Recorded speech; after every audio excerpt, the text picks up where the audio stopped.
Ini adalah laptop 4 jutaan yang cocok untuk pelajar yang benar-benar fokus belajar.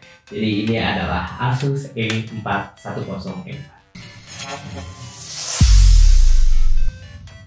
Yo, halo guys, welcome back again to Mas Nan Tekno. Di sini kita bakalan bahas laptop yang benar-benar cocok untuk pelajar. Ini adalah Asus E410MA. Kenapa saya bilang ini cocok untuk pelajar? Nanti saya bakal jelasin. Tapi pertama di sini kita bakal bahas untuk desainnya terlebih dahulu.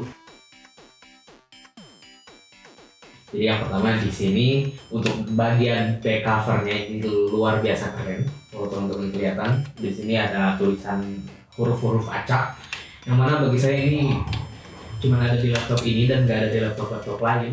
Jadi desainnya benar-benar cantik dan kemudian dipadukan dengan warna roasting. Jadi warna roastingnya ini bagi saya udah bagus banget, apalagi di sini di combo dengan warna putih.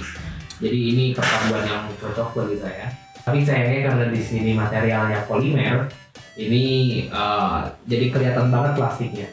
Jadi untuk build quality-nya di sini nggak ada yang spesial untuk materialnya. Tapi laptop ini bagusnya lagi dia bisa dibuka 180 derajat kayak gini. Jadi kalau misalkan teman-teman mau nunjukin project gitu atau misalkan mau nunjukin presentasi ke teman yang ada di seberang meja, itu teman-teman tinggal buka kayak gini aja, ini enak banget. Kemudian di sini juga untuk bobotnya super duper ringan, cuman 1,3 kg aja. Jadi saya sering bawa laptop ini ke cafe, kemana buat ngerjain tugas, ini enak banget. Ini berasa nggak bawa laptop aja. Saya biasanya kemana-mana bawa laptop gaming, itu kerasa banget beratnya, punggung sering sakit, tapi pakai laptop ini enak banget. Untuk ukuran layarnya di sini adalah 14 inci, jadi udah cukup lebar. Tapi sayangnya di sini untuk resolusinya masih HD 1366 x 768 pixel. Jadi untuk ketajaman gambarnya ini masih kurang bagus. Kalau misalkan teman-teman nyari kualitas layar yang bagus, laptop ini bukan. Apalagi teman-teman desainer yang nyari laptop layar bagus, ini bagi saya kurang oke untuk layarnya, karena di sini untuk panelnya sendiri masih pakai panel NV dan view angle-nya super duper kecil gitu. Jadi kalau misalkan teman-teman gerak sedikit aja itu warnanya itu udah berubah gitu. Kemudian bagusnya di sini dari layarnya adalah si bezelnya udah tipis. Jadi untuk bagian kanan kirinya udah tipis, tapi untuk atas bawah di sini masih ada tebal karena harus nempatin kamera dan juga tulisan logo Asus. Ini saya yang bikin saya suka tuh keyboardnya.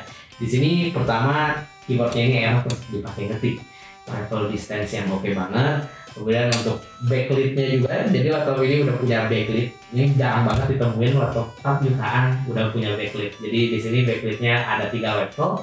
Teman-teman bisa atur sendiri untuk kecerahannya.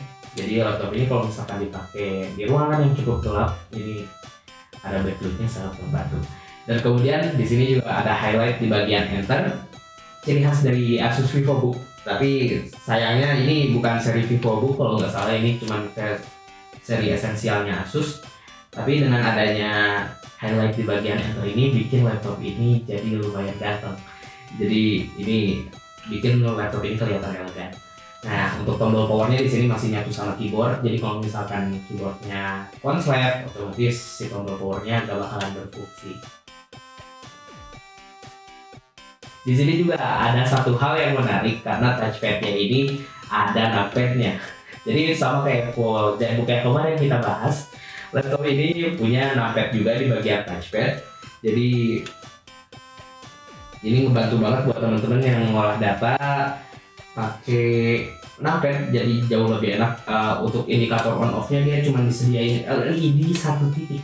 Beda sama yang versi ZenBook kemarin. Kalau versi ZenBook kan semuanya menyala tuh, dia sebagian numpad-nya itu kalau misalkan dia on. Tapi di sini cukup hanya ada satu LED aja yang nyala untuk ngasih indikasi kalau touchpad-nya ini numpad-nya ini lagi nyala apa enggak. Kemudian untuk bagian touchpad-nya sendiri ini jujur saya nggak ada komen ya, ini solid. Ini klik kanan, klik kiri, pokoknya seluruhnya ini solid banget, nggak ada yang kopong. Ini good job banget buat Asus. Sekarang kita bakal masuk untuk port yang ada di laptop ini. Saya jujur cukup senang karena untuk portnya di sini cukup lengkap. Tapi sayangnya ada satu hal, nanti saya bakal sebutin. Jadi untuk di bagian kiri di sini ada power input, kemudian ada HDMI 1.4, ada USB Type A, kemudian ada USB Type C. Jadi jujur saya agak kaget karena dia ada USB Type C-nya, tapi kayaknya dia belum support Thunderbolt ya, dan nggak support juga buat power delivery. Ada audio combo jack 3,5 mm. Kemudian untuk di sebelahnya lagi di sini ada satu buah USB Type A juga, dan ada micro SD card reader. Jadi sayangnya untuk SD card readernya nggak ada, tapi di sini disediain micro SD card reader. Jadi kayak gitu, ini oke, cukup oke, tapi sayangnya di sini nggak ada port RJ45. Yang mana bagi saya itu jujur cukup krusial ya, RJ45 tuh. Tapi mungkin kalau misalkan dipakai untuk di rumah buat anak-anak yang pelajar tuh, teman-teman yang pelajar, ini enak banget. Jadi wifi-nya juga udah oke, karena di sini udah pakai wifi 5, dan juga untuk Bluetooth-nya di sini pakai versi 5.1. Jadi meskipun nggak ada RJ45, tapi di sini teman-teman udah pasti kebantu banget dengan wifi 5-nya ini. Nah, sekarang kita masuk ke bagian mesinnya. Di sini untuk prosesornya sendiri masih pakai Intel Celeron N4020, dan juga RAM-nya yang varian kita pegang ini 4 GB DDR4 onboard. Jadi ini tidak bisa di-upgrade. Pasti teman-teman berpikir, oh lemot dong pakai Intel Celeron dan juga RAM-nya cuma 4 GB. Tenang, sabar dulu, saya bakal jelasin. Ini penyimpanannya udah pakai SSD NVMe 512 GB. Jadi ini udah pakai PCIe 3, jadi speednya aja tembus di sekitar 1000-an, di angka 1000-an. Jadi bagi saya cukup ngebantu banget performanya. Waktu booting itu cepet, waktu kita buka browser cepet. Dan bagi saya Celeron ini kalau misalkan dipakai buat ngetik kayak Microsoft Word, ngolah data di Microsoft Excel, dan juga bikin PowerPoint doang, ini udah cukup banget bagi saya. Jadi nggak ada nge-lag sama sekali. Itu saya sambil buka browser, sambil buka YouTube, dengerin musik, ini oke banget. Jadi untuk performanya teman-teman gak usah raguin deh, ini laptop pokoknya meskipun pakai Intel Celeron tapi udah oke banget. Ini teman-teman juga ada yang bertanya kalau misalkan untuk editing video kayak gimana. Kalau untuk video editing jangan terlalu berharap, karena di sini cuman pakai Intel Celeron doang dan juga pakai Intel HD grafik. Jadi teman-teman gak usah berharap banyak. Ini laptop benar-benar untuk pelajar yang tugasnya mungkin ngolah data Word, ngolah data Excel, dan juga PowerPoint. Kemudian untuk gaming, ini yang saya bilang di awal, ini laptop buat anak-anak yang fokus untuk belajar. Jadi untuk gaming jangan ngarep pokoknya di laptop ini nggak bisa untuk gaming. Jadi gue terlalu berharap banyak. Laptop ini hanya cocok untuk ngerjain tugas-tugas ringan, kemudian sambil browsing. Jadi buat standby di rumah, ini laptop cocok banget untuk dipakai buat semua anggota keluarga.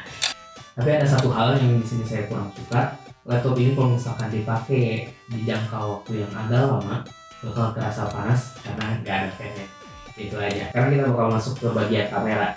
Jadi di sini teman-teman gak usah berharap lebih, karena harganya 4 jutaan. Jadi di sini spesifikasi kamera yang dikasih juga pas-pasan banget. Di sini cuman dikasih resolusi VGA. Nah, kemudian buat teman-teman yang penasaran, saya bakal nunjukin ini sekalian ngetes mikrofonnya juga. Jadi saya bakal rekam via kamera yang ada di laptopnya ini. Teman-teman bakal bandingin sama suara saya yang ada di rekaman ini. Oke, jadi ini adalah hasil rekaman. Ini saya dengan kondisi cahaya yang sama seperti rekaman video, dan untuk kualitas mikrofonnya juga teman-teman bisa nilai sendiri gimana kualitasnya. Ini sayangnya beda sama laptop Asus yang lain. Kalau misalkan laptop yang Asus yang agak tinggi itu biasanya dia dikasih fitur AI noise cancelling, tapi sayangnya di laptop ini belum ada. speaker di sini nggak ada yang spesial. Speakernya bagi saya ini masih B aja, tapi udah lumayan oke. Dia lumayan enak kalau misalkan dengerin lagu, cukup oke aja lah, nggak sampai yang level bagus. Untuk daya tahan baterainya sendiri di sini udah sangat awet. Jadi saya pakai untuk ngerjain tugas selama 6 jam sambil browsing, sambil dengerin lagu di YouTube.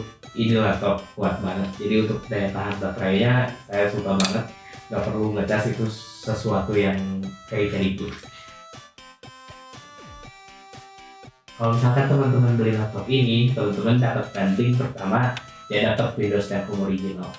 Jadi teman-teman nggak perlu beli lagi untuk lisensinya, dan bagusnya di sini bisa upgrade ke Windows 11. Jadi waktu laptop ini datang saya langsung buru-buru aja update ke Windows 11 biar tahu gitu gimana performanya waktu dipakai untuk ngerjain kerjaan ringan di Windows 11, dan ternyata ini oke banget.